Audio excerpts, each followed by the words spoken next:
Okay. आज आजपासून आपण भवचक्र किंवा धम्मचक्र किंवा प्रतित्व समुत्पाद, त्याला इंग्रजीमध्ये व्हील ऑफ एक्झिस्टन्स किंवा व्हील ऑफ सफरिंग असे त्याला नाव आहेत. आणि हा विषय हा बौद्ध शिकवणीतला एक सेंट्रल पॉइंट आहे, मध्यवर्ती मुद्दा आहे. कारण दुःख, माणसाला सतावणारं दुःख, प्राण्यांना सतावणारं दुःख, हाच बुद्धांच्या धम्माचा मुख्य विषय आहे.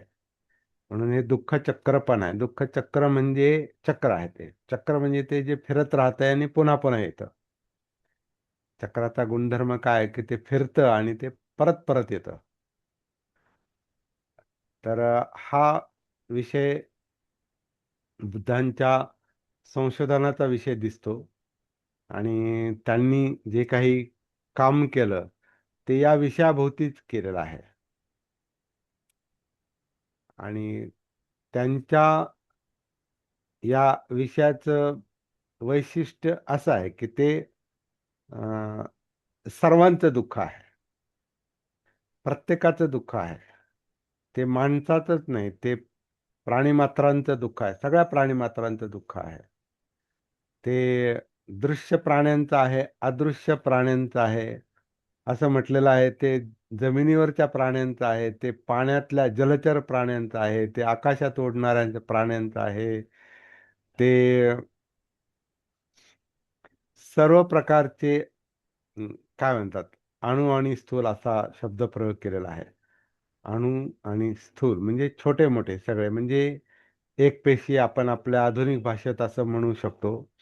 ॲमिबा सारख्या एकपेशीय प्राण्यांपासून बहुपेशीय प्राण्यांपर्यंत, ज्याला आपण आपलं अस्तित्व म्हणू शकतो, मानवी अस्तित्व, या सगळ्यांचा तो चिंतेचा विषय आहे की दुःख का आहे माणसाला,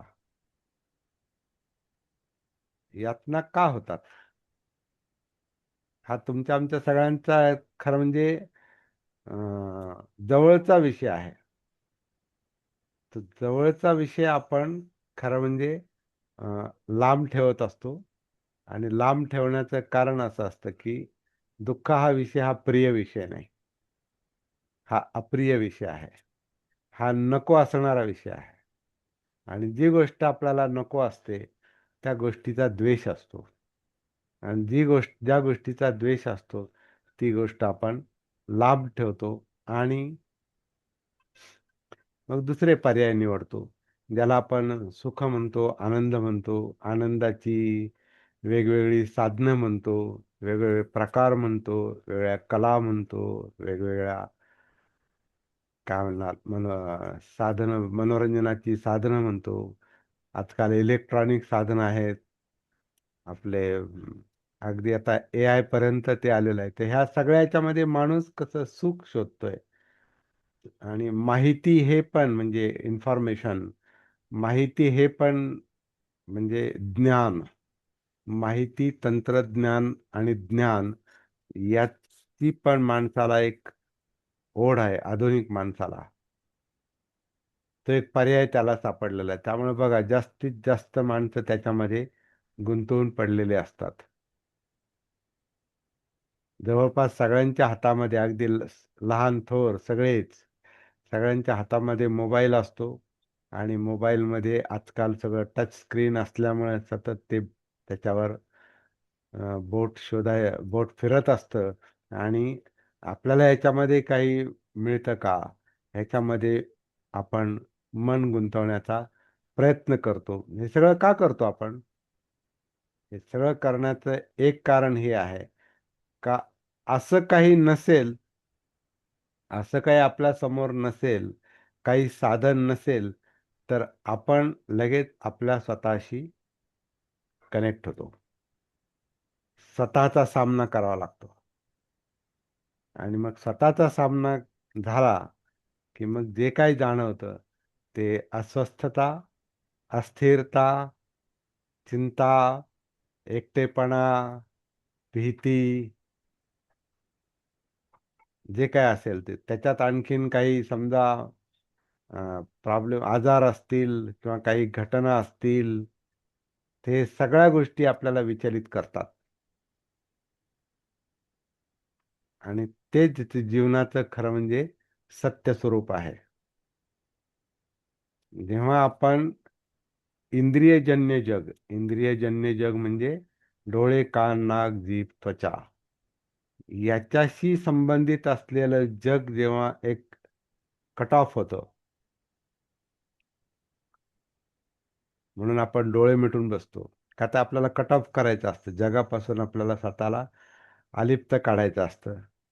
ध्यान करणारे लोक काय करतात? डोळे बंद करतात, शांत ठिकाणी जातात, डोळे बंद करतात, डोळ्याचे विषय बंद, कानाचे विषय बंद, बाकी सगळं बंद करायचं आणि बसायचं.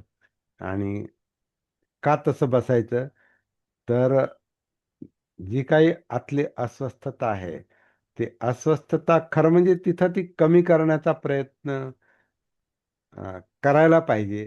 परंतु तिथं वेगळे विषय दिले जातात. म्हणजे पुन्हा बाकीचे विषय कट करून आपल्याला दुसरे विषय तिथे घ्यावे लागतात. आणि मग वेगवेगळ्या विषयांवर आपण ध्यान करतो. आणि तिथे आपण स्वतःपासून, प्रश्नापासून खरं म्हणजे अलिप्त होण्याचा प्रयत्न करतो. कारण आपण स्वतः म्हणजे आपण, आपलं जीवन ही अस्वस्थ करणारी गोष्ट आहे. त्याच्यामध्ये चंचलता आहे. त्याच्यामध्ये मन अनेक विषयांमध्ये भटकतं. मी तर त्याला असं म्हणतो, की अनेक विषयांचं मन ध्यान करतं. ते मेमरीतल्या विषयांचं ध्यान करतं. ते समोर दिसणाऱ्या विषयांचं ध्यान करतं. ऐकू येणाऱ्या विषयांचं गंध, चव, स्पर्श आणि मनातले विचार. भूतकाळ म्हणजे मेमरी, भविष्यकाळ म्हणजे इमॅजिनेशन, तर्क, ह्या सगळ्यामध्ये मन व्यस्त असतं, भटकत असतं, त्याचा त्रास होतो. ते दुःख आहे. त्याच्यातून बाहेर पडण्यासाठी ध्यान हे एक तंत्र. अ, भारतामध्ये तर ते खूपच म्हणजे रिच आहे. खूप मोठ्या परंपरा आहेत ध्यानाच्या. अनेक अनेक लोकांनी, अनेक ऋषी, मुनी, संत, महात्मे आणि सगळ्यांचा विषय हा ध्यानच आहे, अध्यात्म आहे. आणि हे सगळं कशासाठी? जीवनाचा हा जो दुःखाचा प्रश्न आहे, हा सोडवण्यासाठी.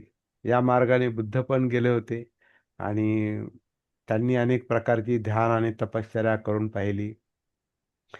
त्याचा दुःखमुक्तीसाठी, हा प्रश्न सोडवण्यासाठी काही उपयोग नाही, हे त्यांच्या लक्षात आलं. आणि नंतर मग त्यांना जो पर्याय सापडला, त्याला आपण सती किंवा जागृती म्हणतो. आणि बुद्धांना आपण सम्यक संबुद्ध म्हणतो. आणि सम्मा संबुद्ध म्हणजे संपूर्ण जागृत. आणि त्याच्यामध्ये त्यांना जो उपाय सापडलेला आहे, तो या दुःखमुक्तीचा म्हणजे निब्बाणाचा उपाय सापडलेला आहे. आणि दुःख, दुःखाचं कारण म्हणजे दुःख समुदय, दुःखाचं निवारण म्हणजे निब्बाण किंवा निर्वाण, आणि दुःख निरोधगामिनी प्रतिपदा, दुःख निरोधाचा मार्ग. या चार आर्य सत्याच्या भाषेत त्यांनी ते दुःखमुक्तीचा मार्ग सांगितला. त्यांच्या तत्कालीन शिष्यांना त्यांनी जी शिकवण दिली, त्यांच्या त्यांच्या प्रश्नाला धरून, त्यांच्या त्यांच्या दुःखाला धरून, त्या त्या व्यक्तीच्या, सारिपुत्र असो, मोगलान असो, किंवा अंगुलीमाल असो, किसा गौतमी असो, पटाचारा असो, किंवा सुनीत भंगे असो, किंवा अगदी अनाथपिंडकासारखा व्यापारी असेल, आम्रपाली असेल, विशाखा असेल, जीवक वैद्य असेल, अजातशत्रू सारखा राजा असेल, प्रसेनजित सारखा राजा असेल, बिंबिसारा सारखा राजा असेल, सर्व थरातल्या लोकांना त्यांनी जी ती दुःखमुक्तीची शिकवण त्यांच्या त्यांच्या प्रश्नाला धरून जी दिलेली आहे, तर त्या सगळ्याचं स्वरूप जे आहे, ते स्वरूप एका सूत्रामध्ये मांडणं खरं म्हणजे कठीण आहे. तरी सुद्धा काही सूत्र तयार झालेली आहेत. त्यातलं एक जे सूत्र आहे, हे चार आर्य सत्यांचा आहे. दुःख, दुःख समुदय, दुःख निरोधक आणि दुःख निरोधगामिनी प्रतिपदा. याचं म्हणजे स्पष्टीकरण असं आहे की दुःख हे सत्य आहे, ते आपण नाकारू शकत नाही. आपली इच्छा असो किंवा नसो, ते आपल्या सोबत चाललेलं आहे. जन्मापासून चाललेलं आहे. तरुणपणात पण असतं, म्हातारपणात पण असतं, आजारपणात पण असतं, मृत्यूच्या समयी पण असतं. जन्म आणि मृत्यू याच्यामध्ये जे जीवन चाललेलं आहे, त्याच्यामध्ये प्रिय गोष्टींचा, प्रिय लोकांचा विरह, अप्रिय लोकांचा अ, संग्रह किंवा अप्रिय लोकांचा संपर्क, अप्रिय वस्तूंचा संपर्क, अप्रिय गोष्टींचा संपर्क हा दुःखदायक आहे. जन्म दुःख, म्हातारपण दुःख, आजार दुःख, मरण दुःख, प्रियांचा वियोग दुःख, अप्रियांचा संयोग दुःख, मनासारखं न होणं दुःख, जन्मापासून मृत्यूपर्यंत हे चाललेलं असतं. हे कुठेही थांबत नाही. परंतु ती गोष्ट अप्रिय असल्यामुळे मन हे इतर गोष्टीमध्ये व्यस्त राहण्याचा प्रयत्न करतं. पण आपल्या जीवनातला तो दुःखाचा जो प्रश्न आहे, तो तसाच राहतो. परंतु तो प्रश्न सोडवल्याशिवाय आपली खरं म्हणजे धडगत नसते. आपली आपली त्याच्यातून सुटका नसते. आपण त्या जीवनचक्रात अडकलेले असतो आणि ते जीवनचक्र म्हणजे भवचक्र आहे. भव म्हणजे बनणे, होणे, टू बी. तर भव चक्र त्याला दुःख चक्र असं म्हटलेलं आहे. आणि ते दुःख चक्र 12 कड्यांमध्ये त्या चक्राचे पण अ, चार चार भाग केलेले आहेत. म्हणजे जणू काय 12 आऱ्या असं समजू. त्या चक्राच्या 12 आऱ्या आहेत, त्याचे 12 खंड आहेत. आणि अर्थातच त्याचा शेवटचा खंड हा दुःख आहे. आणि मग ते जितकं आपण पाठीमागं जातो, 12वं, 11वं, 10वं, 9 असं करत करत जेव्हा आपण पहिल्या पहिल्या खंडापर्यंत येतो, तर तिथं अविद्या आहे, अज्ञान आहे, की हे दुःख का आहे माहीत नाही. याचं काहीच ज्ञान नाही आपल्याला. आपण फक्त ते दुःख भोगतो. त्या दुःखाने आपण विचलित होतो. त्याचं दुःखाचं स्वरूप कोणते असेल, ज्याचं त्याचं जीवन हे त्याचं साक्ष आहे. आपल्याला सध्याच आता बसल्या बसल्या काहीतरी दुखणं आहे. काही काही अस्वस्थता पण असू शकते. उत्सुकता पण असू शकते. उत्सुकता एक दुःख आहे, की आता आपल्याला हे नेमकं काय काय विषय पुढे येणार आहे आणि आपला हा आता दुःखाचा विषय आपल्याला दुःखी करणार की काय, असं पण एक थोडंसं काहींना मनामध्ये भय पण असू शकतं. काय दुःख दुःख दुःखावर काय विचार करायचा आहे. विचार आनंदावर केला पाहिजे. तो सुखावर केला पाहिजे. एंटरटेनमेंट सारख्या काही मनोरंजनाच्या काही गोष्टी झाल्या पाहिजेत. काहीतरी गाणं बजावणं झालं पाहिजे. कुठेतरी रंजन झालं पाहिजे. मन अडकलं पाहिजे. असं असल्यावर मग आपल्याला ते आवडतं. दुःख नाही, नाही. दुःखावर काय विचार करायचा? पण हा विषय असा आहे, का हा विषय हातात घेतल्याशिवाय आपली सुटका नसते खरं म्हणजे. हा विषय बुद्धांसारखे, बाबासाहेबांसारखे महापुरुष हातात घेत असतात. म्हणजे आणि खऱ्या अर्थाने घेत असतात. कारण मुख्य गोष्ट म्हणजे त्यांनी ते भोगलेलं असतंय. बाबासाहेबांनी अस्पृश्यतेचं दुःख भोगलं. त्यांच्या समाजाचं दुःख त्यांना त्याच्यामुळं जाणवलं. म्हणून त्यांनी तो विषय बनवला आणि अस्पृश्यतेच्या दुःखातून मी स्वतःला आणि समाजाला बाहेर काढील, हा संकल्प त्यांनी केला आणि जीवन त्या विषयासाठी अर्पण केलं. मग नंतर त्यांच्या लक्षात आलं अस्पृश्यता हा जातीव्यवस्थेचा भाग आहे. अस्पृश्यता हा तत्कालीन त्या धर्माचा भाग आहे. मग त्यांनी तो विषय जातीभेदाकडे आणि धर्माकडे नेला. त्याच्यात त्यांना ते मूळ दिसलं आणि मग तो पर्याय पण तिथंच त्यांना लक्षात आला, की नाही हा याच्यातून बाहेर पडल्याशिवाय आपली आपली काय आपला काही प्रश्न सुटत नाही. अस्पृश्यतेचा, जातीव्यवस्थेचा प्रश्न सुटायचा असेल, तर आपल्याला बुद्ध धम्माशिवाय दुसरा पर्याय नाही, हे त्यांच्या लक्षात आलं. आणि नंतर त्यांनी असंही म्हटलं, की अजून बुद्धांकडून आपला प्रश्न सुटेल हा. अस्पृश्यतेचा प्रश्न सुटेल किंवा याचा अं, काय जातीव्यवस्थेचा प्रश्न सुटेल. त्या दुःखातून आपण हळूहळू मोकळं होऊ. आणि आज आपण बऱ्याच अंशी झालेलो पण आहोत.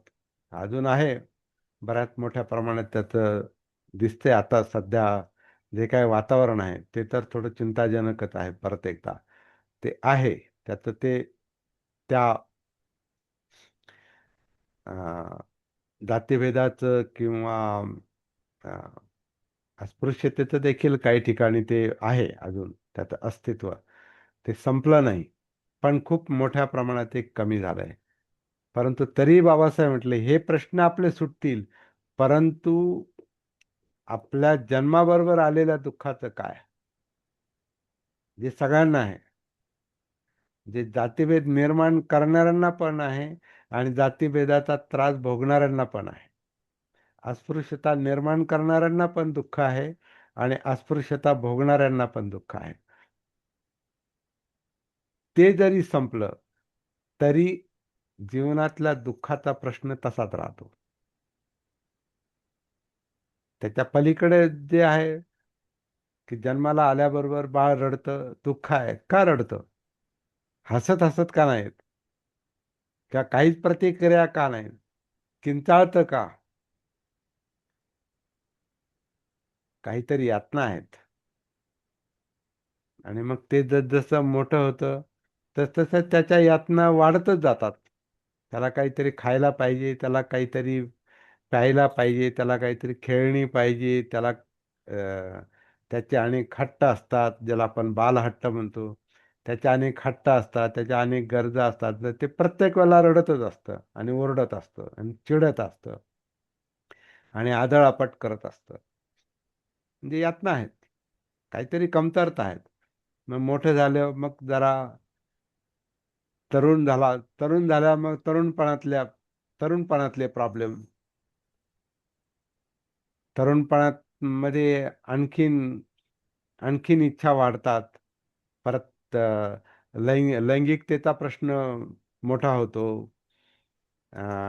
चिडखोरपणा वाढतो आणि त्याचं जे जग असतं त्या तरुणाचं, त्या मुलाचं आणि त्या तरुणाचं, त्या जगातल्या गोष्टी त्याला खेचत असतात.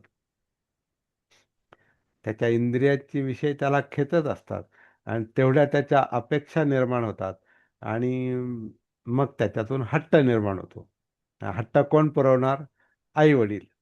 आणि मग आई-वडिलांकडं त्याची मागणी असते. ते जर पूर्ण झाली नाही, तर तो संतापतो, वैतागतो आणि अजिबातच पूर्ण झाली नाही, तर मग अगदी कुटुंबाचं विभाजन सुद्धा होतं त्याच्यातून. म्हणजे ह्या अपेक्षा, इच्छा, आकांक्षा ज्या आहेत, हे सगळे प्रॉब्लेम व्यक्तिगत प्रॉब्लेम कौटुंबिक बनतात. आणि हाच प्रॉब्लेम पुढे सामाजिक पण बनतो आणि हाच प्रॉब्लेम पुढे चालून सगळ्यांचा बनतो. तो राष्ट्रीय म्हणजे आता राष्ट्रीय उदासीनता अशी पण एक अ, जसं आता तरुणांचा प्रश्न आहे, जसं आता कॉक्रोच जनता पार्टी आहे ना, आता ती कशातून उदयाला आली? ती हे यातनेतूनच निर्माण झालेली आहे. त्यांना कॉक्रोच म्हटल्यामुळं कॉक्रोच जनता पार्टी निर्माण झाली. का? ते एक यातनेचं स्वरूप आहे. ते असुरक्षितता आहे. ते तरुणांचं दुःख आहे आणि विशेषतः सुशिक्षित, उच्च शिक्षित तरुणांचं दुःख आहे. तर असं हे जीवनाचं स्वरूप आहे, हे आपण नाकारू शकत नाही. पण याच्यावर बुद्धांचं जे उत्तर आहे, की हे समजून घ्या. हे समजून घ्या. म्हातारपणातलं दुःख हे एक वेगळंच असतं आणखीन. तिथं सगळे अवयव आपले क्षीण झालेले असतात, डोळे क्षीण झालेले असतात, ऐकायला येत नाहीत, दात पडलेले असतात, लक्षात राहत नाही, पचनक्रिया बिघडते, आणखीन काय काय बिघडतं, गुडघे दुखतात आणि काही आजार त्याच्यातून आपल्याला म्हातारपणातले आजार, शुगरसारखे आजार असतात, काही स्पॉन्डलिसिस सारख्या मणक्याचे आजार असतात, की आणखीन काही बरेच आजार असतात. काहींना भयंकर आजार असतात, कॅन्सरसारखे आजार असतात. आणि या कौटुंबिक प्रश्नातून मानसिक संतापाचे काही प्रश्न असतात. हा तर फार मोठा अ, आधुनिक प्रश्न आहे. कुटुंब व्यवस्था विस्कळीत झालेली आहे. त्यामुळं वयस्कर लोकांना पाहणारे कुणी नाहीत. मग ते एकटे पडतात. मग त्यांच्या मनावर परिणाम होतो आणि मग त्यांना नवीन-नवीन आजार होतात. वृद्धाश्रमाचा प्रश्न, सांभाळण्याचा प्रश्न तर आहेच आहे. पण वृद्धाश्रमात जाऊन काही तो प्रश्न सुटत नाही. पुन्हा काहींना म्हातारपणात आर्थिक प्रश्न असतात. मुलं सांभाळत नाहीत. तर हे जागतिक प्रश्न बनलेले आहेत आणि हे सगळे दुःखाचे प्रश्न आहेत. हे सगळे विस्कळीत करणारे प्रश्न आहेत. विचलित करणारे प्रश्न आहेत. याला काय, याच्यावर काय तोडगा आहे? काय उत्तर आहे? काय उपाय आहे? काय मार्ग आहे? हा बुद्धांनी सांगितलेला आहे. प्रश्न तर असणारच आहेत. प्रश्न सगळं उपलब्ध असून पण प्रश्न असतो. तरी एक एक प्रकारची रिक्तता असते, एक प्रकारचं खालीपण असतं, एकटेपणा असतो, पोकळी असते. खालीपण म्हणजे पोकळी असते.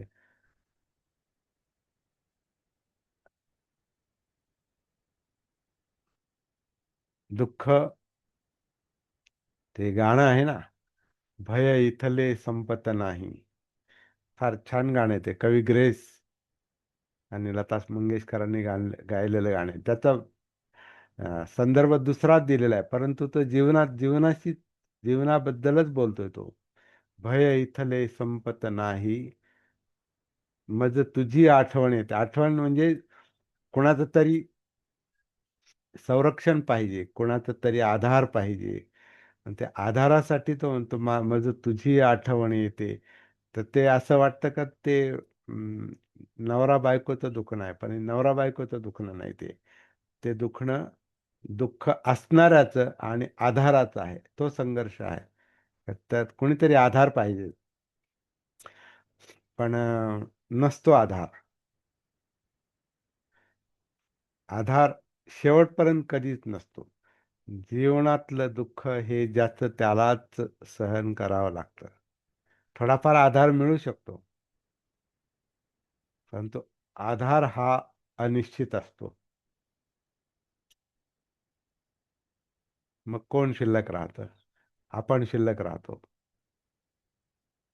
मग कोण आधार देणार? "अत्तदीप भव." आपणच आपले आधार बना, असं जे बुद्धांचं सांगणं आहे, हा विषय पुढे येतो आणि मग पुढं काम करावं लागतं. मरण हे एक दुःख आहे सगळ्यात मोठं आणि ते माहिती नाही. कधी येणार माहिती नाही. जसं जन्म आपल्याला आठवत नाही, जन्माचं दुःखही आपल्याला आठवत नाही, पण ते झालेलं असतंय. मृत्यू आपल्याला माहिती नाही, त्याचं दुःख आहे. म्हातारपणाचं दुःख काही भोगतात. काही लोक तरुणपणातलं कमतरता भोगतात. तिथे काही त्रास आहे. हा प्रत्येकाचा अनुभव आहे. म्हणून हा अगदी जवळचा विषय आहे. आज आपण या 12 कड्यातली जी शेवटची कडी आहे, दुःख. ह्या दुःखापासून आज आपण सुरुवात केलेली आहे. एक एक गोष्ट आपण लक्षात घेतली पाहिजे. थिअरी आणि प्रॅक्टिकल जीवन, थिअरी आणि प्रॅक्टिस हे परस्परांच्या विरुद्ध असतं. तत्वज्ञान, थिअरी हे नंतर येतं. आधी अनुभव येतात. आधी प्रॅक्टिस येते. म्हणून आपण भवचक्र उलट पाहणार आहोत. कारण ते सुलट समजणारच नाही. मुळात ते समजणारच नाही. आधी प्रश्न हे सगळं कशासाठी? हा प्रश्न आधी लक्षात आला पाहिजे. म्हणून आजची आपली पहिली चर्चा ही दुःख या विषयावर झाली. याच्यात मी एक अ, विषय शेवटी जोडतो. आपला आता याचा फक्त 6 मिनिट राहिलेले आहेत, ही मीटिंग संपायला. शेवटचा विषय मी याच्यामध्ये जोडतो आणि मी या ठिकाणी थांबतो आणि गरज वाटली तर आपण परत एकत्र येऊया. तो विषय आहे, काल मी एका कार्यक्रमात जे आमचे नातेवाईक आहेत, नातेवाईक उषा मिराजी साळवे यांचं जलदान आणि पुण्यानुमोदन होतं काल. आणि त्या प्रसंग मी काल बोललो आणि त्याचं रेकॉर्डिंग झालं नाही. तर त्याच्यात नंतर काही लोक भेटून म्हटले का हे सगळं रेकॉर्ड व्हायला पाहिजे होतं. महत्त्वाचे मुद्दे त्याच्यात आले आणि ते महत्त्वाचे मुद्दे काय होते तर हाच विषय होता. फक्त मी त्या अ, मृत व्यक्तीच्या त्या प्रसंगाला अनुसरून, त्या जलदानला अनुसरून किंवा पुण्यानुमोदनाला अनुसरून मी जे बोललो तो त्याच्याशी संबंधित विषय होता. पण मुख्य प्रश्न हा दुःखाचाच होता. आणि या दुःखातून आपण मोकळीक कशी साधू शकतो? दुःखमुक्ती, कारण गेलेल्या व्यक्तीपेक्षा मागे असलेल्या लोकांचं, विषय त्या घरातल्या लोकांचं दुःख मोठं असतं. आणि ते दुःख कसं असतं याचं स्वरूप काल मी समजावून सांगितलं. त्याच्यात जो तुम्ही ते हँडबिल मी आपल्या याच्यात टाकलेलं आहे ग्रुपमध्ये, तुम्ही वाचलं असेल. स्मृतिशेष स्मृतिशेष उषा मिराजी साळवे असा त्याचा उल्लेख आहे. आता हे स्मृती म्हणजे काय? स्मृती स्मृती कोणाची? तर स्मृती आपली, जिवंत असलेल्या माणसांची. गेलेल्याची स्मृती नसते. जिवंत माणसाच्या मनामध्ये म्हणजे मेमरीमध्ये जी गोष्ट असते, त्या मेमरीमध्ये ती व्यक्ती असते किंवा आपलं भूतकाळातल्या सगळ्या गोष्टी असतात. या विषयाशी संबंधित त्यांचं जाणं, त्या उषाबाईंचं जाणं हे त्यांच्या पतीला जास्त त्रासदायक, म्हणजे त्यांच्या मनातली त्यांची स्मृती वेगळी, मुलांच्या मनातली आईची स्मृती वेगळी, त्यांच्या बहिणी होत्या, बाकीचे नातेवाईक होते आणि बरेच जवळपास 300-400 लोक उपस्थित होत असतील तिथे. 300 तरी असतीलच. तर प्रत्येकाच्या मनामध्ये वेगवेगळी स्मृती आहे, असू शकते. काहींचा थेट संबंध आला नसेल, पण मिराजी साळवेंशी त्यांचा संबंध असल्यामुळे किंवा काही असं कॉन्टॅक्ट असल्यामुळे त्यांच्या मनातल्या त्या स्मृती वेगळ्या असू शकतात. तर त्या स्मृतीमध्ये असलेल्या उषा मिराजी साळवे, मग त्यांचं जाणं हे वेगवेगळ्या लोकांसाठी वेगवेगळं दुःख आहे. असा विषय मी काल बोललो. तर पुण्यानुमोदन हा एक विषय आहे आणि जलदान बद्दल बोललो. जलदान म्हणजे पाणी सोडून, जसं आपण पाणी सोडून देतो, पाणी टाकतो आणि पाणी ते वाहतं, तसं जीवन हे वाहत आहे आणि वाहतं जीवन स्वीकारलं पाहिजे आणि सोडून दिलं पाहिजे, कारण त्याचं स्वरूपच तसं आहे आणि ते यातनामय आहे. ते सोडून दिल्याशिवाय यातना कमी होऊ शकत नाही. पाण्याला आपण पकडू शकत नाही, धरू शकत नाही. त्याचं रूपांतर होत राहतं. पाणी वाहतं किंवा त्याचं बर्फ बनतं किंवा वाफ बनते आणि त्याला आपण धरू शकत नाही. तसं जीवनाचं आहे. त्याचं स्वरूप बदलत राहतं. जन्म, जरा, व्याधी, मरण आणि दिसेनासं होणं. हे त्याचं जर स्वरूप आहे, तर आपण त्याला होड करू शकत नाही, धरू शकत नाही. पण धरण्याची इच्छा माझं आहे, ते तसंच राहिलं पाहिजे. मला ती सुरक्षितता मिळाली पाहिजे, की आता मुलांना असं वाटेल, की आईपासून आई आपला म्हणजे आधार गेला. पतीला वाटत असेल पत्नी गेली तिच्यामुळे तिनं माझी सेवा केली. मी पाहिलं आता मिराजी साळवेंनी त्या मैतीच्या वेळेला डेड बॉडीचं तिथं दर्शन घेतलं त्यांनी. म्हणजे काय पाया पड म्हणजे ती जी आत्मीयता आहे तर त्याच्यात अनेक स्मृती दडलेल्या आहेत आणि यातना दडलेल्या आहेत. दुःख हे जीवनातलं सत्य आहे. ही गोष्ट म्हणजे लक्षात घेण्यासाठी मुद्दाम मी ही कालची घटना तुमच्या समोर सांगितलेली आहे. आणि दुःख हा आपला विषय आहे.